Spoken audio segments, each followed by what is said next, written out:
Assalamualaikum warahmatullahi wabarakatuh.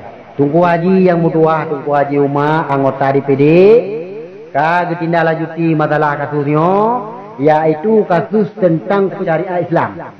Orang yang pegat-pegat goyang-goyang buat TikTok, yaitu alias bayi tabung, nalhe yang kadi merajalela di Aceh, yang goyang-goyang raya-raya di raya-raya punggungnya bawa motor kuningan. Nah, nyo nangro demokrasi.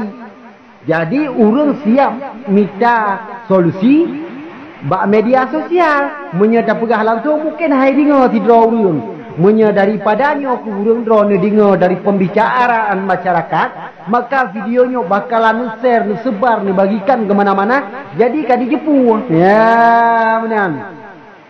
Jino kai jepu le dewan-dewan menu-medum nyan hai dinah cari ai dalam menya kagak tren Haji Umar kagak tindak lanjuti nyampe cari-cari muka, nyampe cari-cari muka dinas syariah Islam bek ni alik man ya bek gok yang pegat kawe gok yang bompeng kawe bek nak bikin kedra nikah dia ni apa man ilong dia ke mana aja tunggu kan juga ku kan memaron mentang juk nak memamau lain juk nak ada nama kebenaran tanya bek ya tu wala takhaf wala tahdan, janganlah engkau takut dan janganlah engkau gundah. Ada kebenaran katanya siap tanya rela mati, tapi ada kesalahan apa boleh buat, berani kita berbuat, berani bertanggungjawab.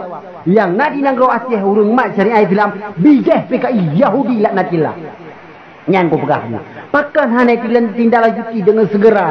Pakan babal lain bagah-bagah ditanggapi seperti yang kejadian di Nanggro Aceh Darussalam. Urang main chip, main judi online, bagah haju laga diterjunkan ke lapangan untuk diambil tindakan. Pakan nyo yang lagi kejadian di Nanggro merajalela di hati harung hati dada di puta-puta digoyang-goyang babine pantai. Pakan hana ditanggapi oleh dinas syariah Islam. Putrai pegak lan Nanggro, pui pukiak mai. Wajib takun katanya orang lain tahina karena secara agak kali tak pegah hawai, secara indah kali tak keluarkan berbicara.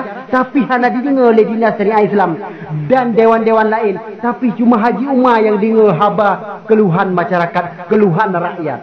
Maka darinya kamu melekat terima ngasih ke drone Bapak Haji Umar, gebi-gebi umur panjang oleh Allah, bakalan drone tercalon menjadi gubernur Nanggro Aceh Darussalam, Nanggro Aceh yang mulia. Pemimpin-pemimpin syariah Islamnya nadi Aceh ne pecat aju ni alik mai karena apa kan nyo mandum-mandum yang terjadi jino hana jiku boleh, maka jino isi hati kata keluar daripada masyarakat. Amin ya rabbal alamin.